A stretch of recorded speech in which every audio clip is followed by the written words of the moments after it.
네, 오늘은 하박국 강해를 한 주 쉬고요. 창세기 말씀을 가지고 좀 나누고자 합니다. 여러분 혹시 야곱의 아들 요셉이라는 이름을 들을 때에 어떤 생각이 떠오릅니까? 요셉의 인생에 있어서 어떤 것이 가장 기억에 남지요? 네? 네, 맞아요. 꿈꾸는 사람이었습니다. 그죠? 네. 또 어떤 일이 기억나죠? 채색 옷, 맞아요. 예, 무지개 옷. 채색 옷을 입었죠. 아버지의 사랑을 독차지해서 그 채색 옷을 입었고요. 그 채색 옷을 입었던 것 때문에 형들의 또 미움을 받았죠. 네, 맞아요. 또 어떤 일이 기억납니까? 애굽에 있을 때에? 예? 애굽으로 팔려갔고, 보디바리 집에서 어떤 일이 벌어졌죠? 억울하게 누명을 쓰고 감옥에까지 간 그런 사람이었죠. 네, 맞습니다. 자, 오늘 우리가 읽은 말씀은요, 요셉의 아주 말년에 있었던 일입니다. 요셉의 일생 중에서요, 제가 성경을 읽으면서 제 가슴을 가장 뭉클하게 하는 부분이기도 합니다. 자, 오늘요, 우리는 이 본문을 통해서요, 이 세 가지 관점으로 이 본문을 좀 살펴보고자 합니다. 첫째는요, 본문 이야기 자체에서 우리가 하나님께서 주시는 교훈을 찾고자 합니다. 두 번째는요, 이 창세기의 독자의 관점에서 이 본문 안에서 우리가 교훈을 좀 찾고자 하고요. 세 번째는 이 성경 전체의 구원의 역사 안에서 우리가 찾을 수 있는 교훈을 좀 알아보고자 합니다. 자, 첫째는요, 이 본문 이야기를 통한 하나님의 교훈을 우리가 찾고자 합니다. 자, 본문은요, 요셉의 아버지 야곱의 장례식 직후를 배경으로 합니다. 야곱은 죽기 전에 유언을 남기는데요, 자신을 애굽 땅에 장사 지내지 말고 자기 선조 아브라함이 가나안 땅에 사두었던 그 막벨라 굴이라는 곳이 있거든요. 그곳에다 좀 장사 지내달라라고 사라 생전에 유언을 남긴 적이 있습니다.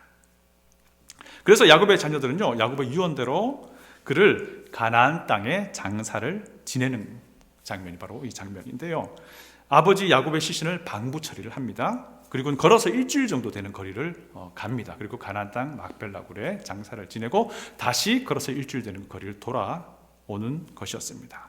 그런데 애굽으로 돌아오자마자 형들이 과거의 일을 곰곰이 생각해 본 것 같습니다. 형들이 요셉을 아주 미워했잖아요. 아버지 야곱의 사랑을 막 독차지해서 특별한 무지개 옷, 채색 옷, 그 옷을 입고 있었던 요셉이 너무 싫었던 거예요. 형들은 그렇게 어떻게 했죠? 동생을 죽이려고 했었잖아요. 그러나 우여곡절 끝에 형들은 요셉을 노예로 팔아버렸습니다. 자, 그런데 이제 문제가 생긴 거예요. 지금까지 아버지가 계셨기 때문에 동생 요셉이 자기네들에 대해서 뭐라고 어떻게 하지 못했을 거라고 생각했는데, 아버지가 이제 없으니 요셉에게는 거칠 것이 없겠다라고 형들이 이제 생각을 하기 시작한 겁니다. 요셉이 애굽에서 어떤 위치에 있었죠? 총리였잖아요. 요셉은 자기가 원하면 뭐든지 할 수 있는 그런 위치에 있었다는 거죠. 아마도 장례를 치르고 애굽으로 돌아오는 그 일주일 기간 얼마나 형들의 마음이 애가 탔겠어요. 그들은 아마 동생 요셉의 표정 계속 지켜보았을 수도 있겠습니다. 다 같이 15절을 읽어보겠습니다. 15절입니다. 다 같이 읽어보겠습니다. 요셉의 형제들이 그들의 아버지가 죽었음을 보고 말하되, 요셉이 혹시 우리를 미워하여 우리가 그에게 행한 모든 악을 다 갚지나 아니할까 하고, 너무 두려워서 형들이 결국 한 가지 계획을 세웁니다. 그것은 요셉에게 사람을 보내어서 좀 용서를 구하자라고 하는 것이었습니다. 그 내용이 16절, 17절에 나옵니다. 우리 다 같이 한번 읽어볼까요? 16절, 17절 다 같이 읽어보겠습니다. 요셉에게 말을 전하여 이르되, 당신의 아버지가 돌아가시기 전에 명령하여 이르시기를, 너희는 이같이 요셉에게 이르라. 내 형들이 내게 악을 행하였을지라도 이제 바라건대 그들의 허물과 죄를 용서하라 하셨나니, 당신 아버지의 하나님의 종들인 우리 죄를 이제 용서하소서 하매, 요셉이 그들이 그에게 하는 말을 들을 때에 울었더라. 아버지가 돌아가시기 전에 명령하신 것이 있다라는 거였습니다. 근데 그 명령이 뭐죠?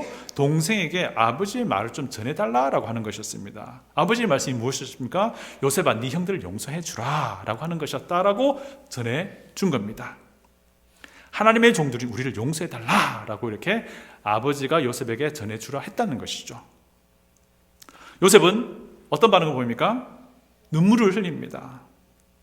이 눈물이 과연 어떤 의미일까요? 아마도 자신이 겪었던 그 질곡의 세월을 기억하면서 흘리는 눈물일 수도 있습니다. 형들이 원래 자신을 죽이려고 했는데 결국 애굽으로 팔려왔고요. 노예로 지내면서 억울한 일도 막 겪었고요. 감옥에도 들어가고 자신의 그 파란만장한 인생을 돌아보면서 흘리는 눈물일 수도 있습니다. 또 어떤 의미의 눈물일 수 있을까요? 요셉은 사실 이미 형들을 용서했어요. 형들이 가뭄 때문에 애굽의 양식을 구하기 위해 왔었잖아요. 그들이 마지막으로 왔을 때에 요셉은 자기가 누구인지를 밝혔습니다. 그때도 형들은 두려워했어요.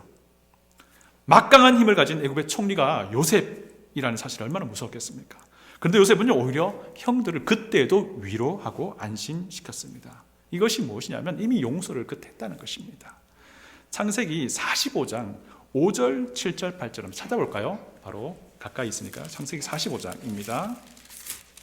창세기 45장 5절, 7절, 8절을 한번 읽어볼게요. 창세기 45장 5절, 7절, 8절입니다.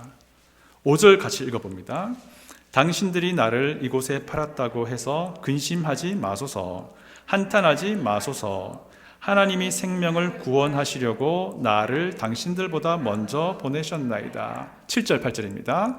하나님이 큰 구원으로 당신들의 생명을 보존하고 당신들의 후손을 세상에 두시려고 나를 당신들보다 먼저 보내셨나니 그런즉 나를 이리로 보낸 이는 당신들이 아니요 하나님이시라. 네, 여기까지만요. 네. 이 모든 일이 결국 하나님에 의해 이루어진 일이라고 그때도 요셉은 형들에게 말을 했습니다. 그리고 위로해 주었습니다. 그리고 그 뒤에 어떤 내용이 나오냐면요, 이 모든 일을 얼른 아버지에게 가서 알려드리고 아버지와 함께 이곳 애굽 땅으로 돌아와서 같이 살자라고 말을 합니다. 그러면서 자기의 친어머니의 아들인 자기 동생 베냐민을 껴안고 울고 입맞추고, 또 베냐민뿐만 아니라 다른 형들, 자신을 죽이려고 했던 그 형들도 껴안고 입맞추고 울고, 그렇게 나중에 야곱의 모든 가족들이 애굽에 정착을 하게 됩니다. 그리고 약 17년 가까이 평화롭게 잘 지냈던 겁니다. 그런데 요셉의 그 아버지 야곱이 죽고 나니까 형들의 마음이 이런 상태였다는 것이죠.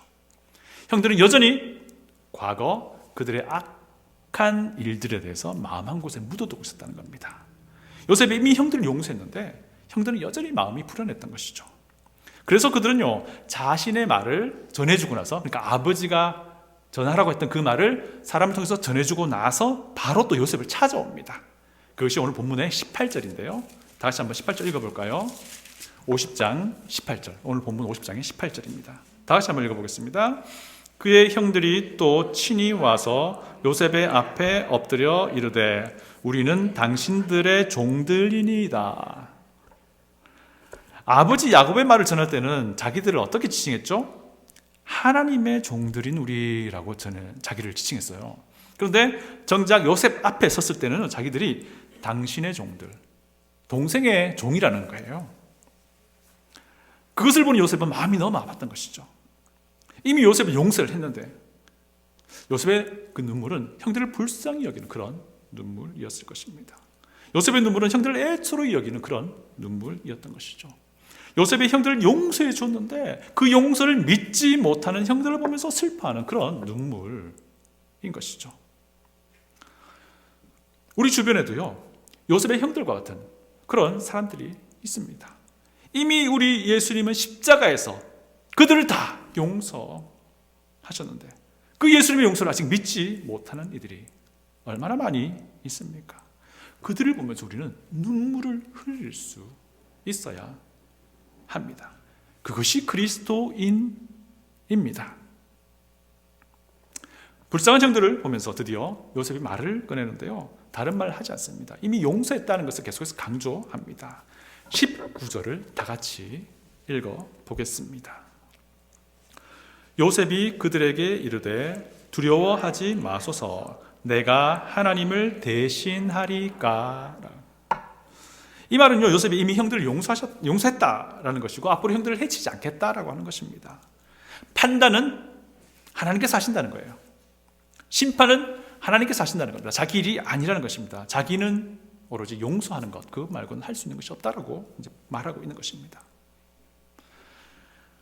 에베소서 4장 32절 제가 읽어드립니다. 서로 친절하게 하며 불쌍히 여기며 서로 용서하기를 하나님이 그리스도 안에서 너희를 용서하심과 같이 하라. 서로 용서하라고 말씀하십니다. 왜냐하면 우리는 이미 하나님께로부터 그리스도 안에서 용서받았기 때문에 라고 말씀합니다. 만약 우리가요, 그리스도 안에서 하나님께 용서받은 사람이라면요, 다른 사람을 용서할 수 있다는 것이고 용서해야 한다는 겁니다. 로마서 12장 19절 제가 또 읽어드립니다.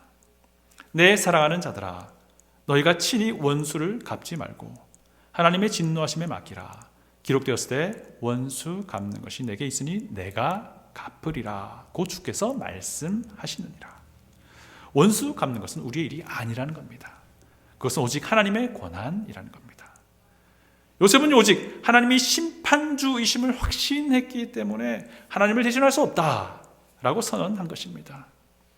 그리고 요셉은 자기가 할 수 있는 일이 용서하는 것임을 알았기에 이미 17년 전에 용서를 한 겁니다. 사랑하는 성도 여러분, 혹시 여러분들을 힘들게 하는 이들이 있습니까? 여러분을 고통스럽게 하는 이들이 있습니까? 여러분의 인생을 막 꼬이게 하는 그런 사람들이 있습니까? 이민자로서 정착할 때 한 번쯤은 그런 어려운 일 많이 당하셨을 겁니다. 분명히 있을 겁니다. 그런데 하나님은요, 요셉의 인생을 통해서 우리에게 명령하시는 겁니다. 용서하라. 여러분 그리스도인입니까? 그렇다면 우리가 하나님에게서 받는 그 용서를 기억해 보라는 겁니다. 하나님은 도저히 용서받을 수 없는 죄인인 나를, 우리를 용서하셨기 때문입니다. 그거 아시죠? 내가 용서하지 못할 사람이 없다는 것을 아는 사람이 그리스도인인 겁니다.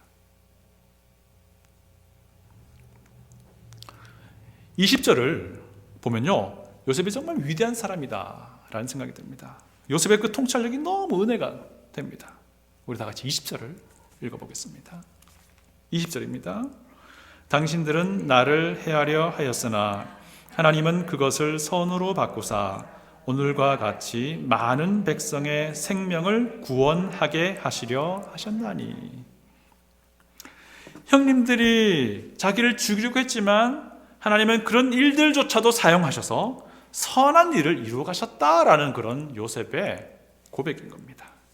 우리가 요셉이라면 과연 이런 생각을 할 수 있었을까라고 생각을 하게 됩니다. 내가 요셉이라면 이런 과연 통찰력을 가질 수 있었을까라는 생각을 합니다. 아마도요, 요셉도 처음부터 이런 생각을 하지는 못했을 것이다 라는 생각을 해봅니다. 아마 처음에는 얼마나 혼란스럽겠어요. 그럼에도 불구하고요, 보디발에게서부터 이런 평가를 듣잖아요. 하나님이 함께 하시니 형통하게 되는구나. 그런 평가를 들어가면서 아마 요셉도 생각했을 겁니다. 이런 자기에게 일어나는 그 불행한 일들이, 이런 일들의 그 연속이 그저 형들의 그 악한 행위 때문만은 아니겠구나라는 생각을 하기 시작한 겁니다. 분명 하나님의 그 손길이 이런 자신의 불행 속에도 있다라는 것을 깨달아가고 있었다는 것이죠. 결국 요셉은 극적으로 애굽의 총리가 됩니다. 기근이 닥쳤을 때 가나안 땅에서 사람들이 온 것이죠. 그럼 이게 웬일인가요? 자기의 형들이 온 겁니다. 이런 상황을 보면서 하나님의 역사와 주권을 이 요셉이 점점 깨달아 간 것입니다. 그래서 이렇게 고백한 겁니다. 오늘과 같이 많은 백성의 생명을 구원하게 하시려 하셨나니. 하나님은 나의 불행을 사용하셔서 형들을 살리는 겁니다 라고 말하는 겁니다. 그것이 하나님의 뜻이었다라고 하는 것이죠. 하나님 나를 먼저 애굽에 보내신 것입니다. 그리고 많은 백성의 생명을 구원하시는 계획을 이루고 계신다라고 하는 겁니다. 형님들과 우리 아버지 야곱의 식구들을 살리는 것이 하나님의 구원의 계획이었습니다라고 지금 요셉이 말하고 있는 겁니다. 형들에게. 사랑하는 성도 여러분, 우리 주변에 우리에게 고통이 되는 사람이 있습니까? 우리가 그리스도인이라면 용서해야 합니다. 그리스도인이 어떤 사람입니까? 자기가 용서받을 가치가 전혀 없었음에도 불구하고 용서받은 사람이 그리스도인인 겁니다. 심판은 하나님의 몫입니다. 그런데 하나님은요, 여기서 멈추기를 원치 않으세요. 더 나아가기를 원하십니다.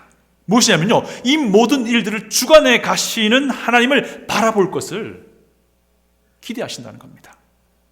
하나님이 어떻게 이 모든 고통스러운 상황들을 하나님의 선함으로 이끌어 가시는지를 보라는 겁니다.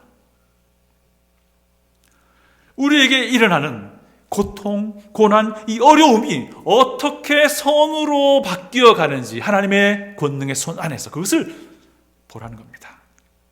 이러한 일들이 과연 어떻게 진행되어 나갈지 기대하고 보라는 겁니다.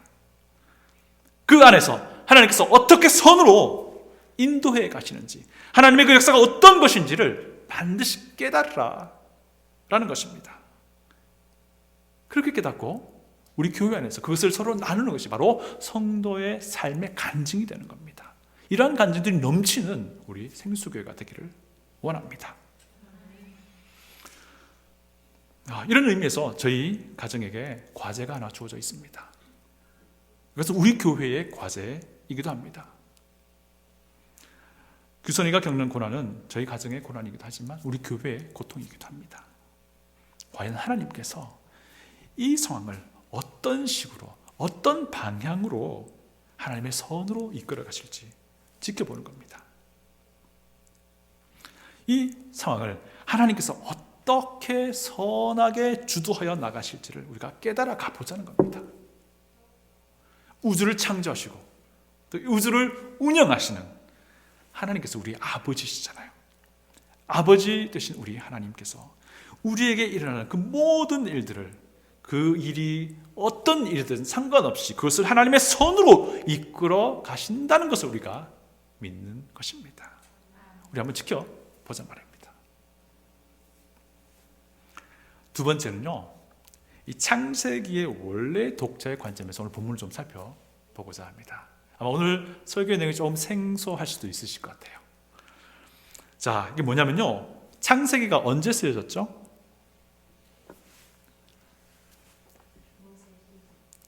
네, 모세가 저작을 했습니다. 하나님의 영감 받아서요. 그 기간이 언제쯤이냐면요, 시내산에서 하나님의 율법을 받은 그 이후부터 이스라엘 백성들이 가나안 땅에 들어가기 직전 그 사이 약 40년 기간 안에 쓰여졌을 것이라고 우리는 동의를 합니다. 그리고 그 목적이 과연 무엇일까요? 하나님은 왜 이 창세기를 모세를 통해서 기록하셨을까요? 그리고 이 창세기의 원래 독자는 과연 누구였을까요? 이스라엘 백성이죠. 가나안 땅 입성을 앞두고 이스라엘 백성이었습니다. 그러니 하나님께서 모세를 통해서 영감을 허락하시고 모세를 통해서 이 창세기를 기록하신 목적은요, 가나안 땅 입성을 앞두고 있는 이들에게 너희들이 가나안 땅에 들어가야만 한다는 당위성을 주기 위한 것이었어요. 그리고 그들에게 앞으로 닥쳐 있는 그 전쟁을 앞두고, 전투를 앞두고 용기를 주는 것이었어요. 자, 한번 생각해 보세요. 지금 출애굽한 1세대들은 다 죽었어요. 1.5세대가 남아있고 2세대가 남아있는 겁니다. 그들이 가나안 땅으로 들어가야 하는 그 이유를 하나님은 모세를 통해서 이 창세기를 제작하셔서 그들에게 주는 겁니다. 그리고 잘 아시다시피 가나안 땅에 쉽게 들어갈 수 있는 상황도 아니었습니다. 왜냐하면 그 400년이라는 기간 동안에 이미 가나안 땅에 정착해 살고 있는 이방 민족들이 있다는 것이죠. 그들과 함께 전쟁을 해야 되는 상황인 겁니다. 이 상황에 직면한 이스라엘 백성들에게 하나님은 용기를 주는, 바로 도전을 주는 책이 바로 이 창세기인 겁니다. 20절을 다시 한번 읽어보겠습니다. 20절입니다. 당신들은 나를 헤아려 하였으나 하나님은 그것을 선으로 바꾸사 오늘과 같이 많은 백성의 생명을 구원하게 하시려 하셨나니. 오늘과 같이 많은 백성의 생명을 구원하게 하심이 라고 말하고 있습니다. 요셉이 형들에게 이렇게 말했는데요, 요셉은 자기의 불행을 사용하셔서 하나님이 선으로 이끌어 가신 것을 깨닫고 말하는 것인데요, 무엇입니까? 많은 백성의 생명을 구원하게 하시려고 한다라는 것입니다. 이것은요, 단순하게 야곱 가족만을 의미하는 것이 아니라는 거예요. 물론 이 당시에는 야곱의 가족만을 의미하는 것일 수 있습니다. 그러나 계속해서 보도록 합니다. 창세기 45장 7절 제가 한번 읽어드릴게요. 하나님이 큰 구원으로 당신들의 생명을 보존하고 당신들의 후손을 세상에 두시려고 나를 당신들보다 먼저 보냈나이다. 이게 언제냐면요, 아까 살펴본 것처럼요, 처음으로 형들을 만났을 때 요셉이 자기가 누구인지 밝혀주고는 이렇게 말한 겁니다. 당신들의 후손을 세상에 두시려고. 당신들의 후손은요, 야곱의 아들들의 후손을 말하는 겁니다. 여러분, 이스라엘은요, 야곱의 12아들들이 각각의 지파를 이루는 민족이에요. 그래서 야곱의 아들들 하면 이스라엘 민족을 말하는 겁니다. 그리고 우리가 기억하죠? 하나님이 야곱에게 특별한 이름을 주셨습니다. 그 이름이 무엇이죠? 이스라엘. 하나님은 야곱의 자녀들을 이스라엘 민족으로 삼으신 겁니다. 요셉의 이 말은요, 분명한 하나님의 계획을 말하는 겁니다.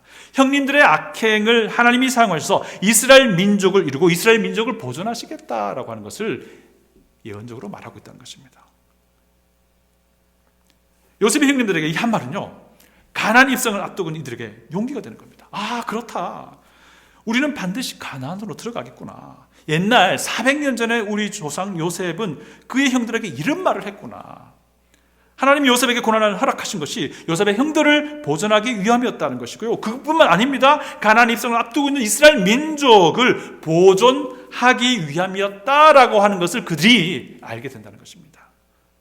가나안 입성을 앞두고 있는 그들에게 하나님은 이런 방법으로 용기와 그 동기를 주고 있다는 것입니다. 우리 하나님 이런 분이세요. 자기 백성 이스라엘로 보호하시는 하나님이세요. 우리 하나님은요, 자기 백성 그리스도인을 보호하시는 분이세요. 여러분, 하나님의 보호 아래에 있는 사람입니까? 이 질문 무슨 질문인지 아시죠? 여러분이 그리스도인입니까? 라는 질문이에요.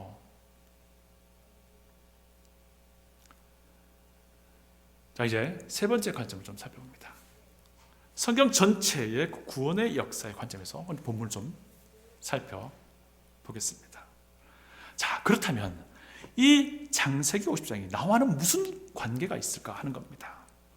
지금 나와 창세기 50장의 말씀은 무슨 관계가 있냐 하는 겁니다. 관계가 있습니다. 너무나도 놀라운 관계가 있습니다. 50장은요, 실제 나를 위한 말씀인 겁니다. 왜 그런지 우리가 한번 살펴보도록 하겠습니다. 요셉이 형들에게 미움을 받았던 것이요, 요셉이 애굽에서 모진 고난을 받았던 것이, 요셉이 그 불행했던 그 개인사가 바로 나를 살리고 구원하기 위함이었다는 것입니다. 왜 그럴까요? 우리 예수님께서 유다의 후손으로 오시겠다고 하나님이 약속해 주셨습니다. 그래서 하나님은 요셉의 형들을 보호하신 것입니다. 그래서 하나님은 이스라엘 후손을 보호하신 것입니다. 그래서 하나님은 이스라엘 민족이 가나안으로 들어가도록 하신 겁니다. 하나님은요, 유다 지파를 통해서 메시아를 이 땅에 보내실 것을 약속하셨습니다. 야곱의 유언을 통해서도 우리가 알 수 있는데요, 야곱이 죽기 전에 12아들들에게 예언적인 그 유언을 하게 됩니다. 그것이 창세기 49장에 나오는데요, 창세기 49장 우리 바로 한 장 넘기면 되니까 찾아보도록 하겠습니다. 창세기 49장 8절부터 10절입니다. 창세기 49장 8절부터 10절인데요. 우리 다 같이 한번 읽어보도록 할게요. 창세기 49장 8절부터 10절입니다. 다 같이 읽습니다. 유다야, 너는 내 형제의 찬송이 될지라. 내 손이 내 원수의 목을 잡을 것이요, 내 아버지의 아들들이 내 앞에 절하리로다. 유다는 사자 새끼로다. 내 아들아, 너는 움킨 것을 찢고 올라갔도다. 그가 엎드리고 웅크림이 수사자 같고 암사자 같으니 누가 그를 범할 수 있으랴. 규가 유다를 떠나지 아니하며 통치자의 지팡이가 그 발 사이에서 떠나지 아니하기를 실로가 오시기까지 이르리니 그에게 모든 백성이 복종하리로다. 10절에 보니까 규란 말 나오죠. 이 규가 유다를 떠나지 않겠다라고 말합니다. 규는요, 규헌이 규선이 규민의 그 규하고 같은 거예요. 이게 뭐냐면요, 규는 왕이 가지고 있는 왕권을 상징하는 그 지팡이를 말합니다.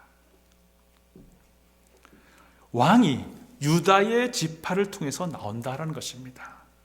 그리고 이 유다의 지파를 통한 왕권이 끊어지지 않겠다는 겁니다. 그래서 유다 지파를 통해서 왕으로 기름 부음 받을 메시아께서 나올 것이다 라고 하는 것을 야곱의 예언이 담긴 유언을 통해서 이미 말씀하셨다는 겁니다.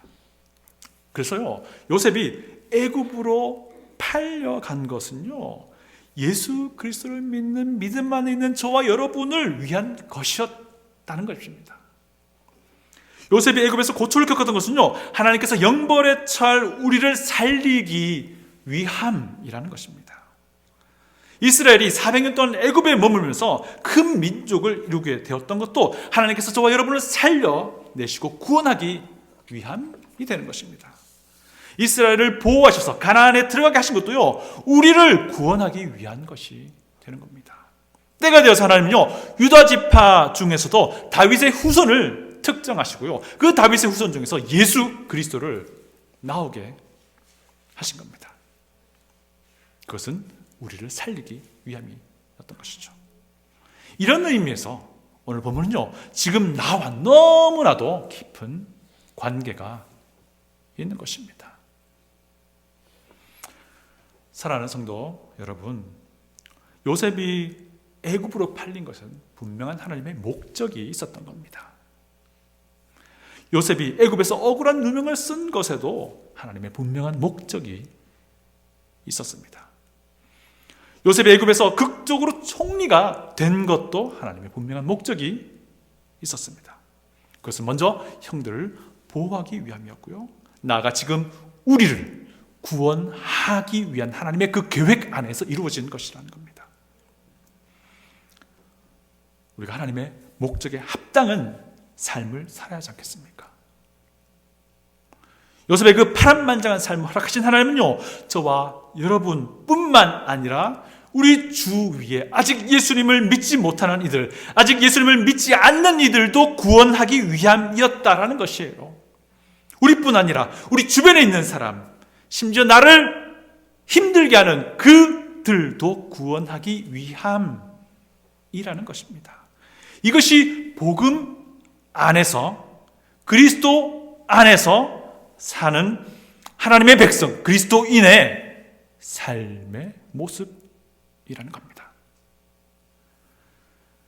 우리가 무엇을 할 수 있습니까? 우리를 힘들게 하는 이들을 용서하십시오. 그리스도 안에서 하나님의 용서를 경험한 사람들이 어떤 사람들인지를 보여줄 수 있는 기회가 되는 겁니다. 그리고 우리의 고난과 고통과 우리의 어려움을 선하신 하나님께서 어떠한 방향으로 이끄셔서 선으로 인도하실지를 주의 깊게 보고 그것을 깨닫기를 원합니다. 우리뿐 아니라 세상의 모든 죄인을 구원하기 위해 역사를 이끌어 가시는 하나님의 그 목적에 합당한 삶을 살아가는 사람이 바로 그리스도인입니다. 오늘 이 아름다운 삶이 우리 가운데 이루어지기를 소원합니다. 다 같이 기도하겠습니다.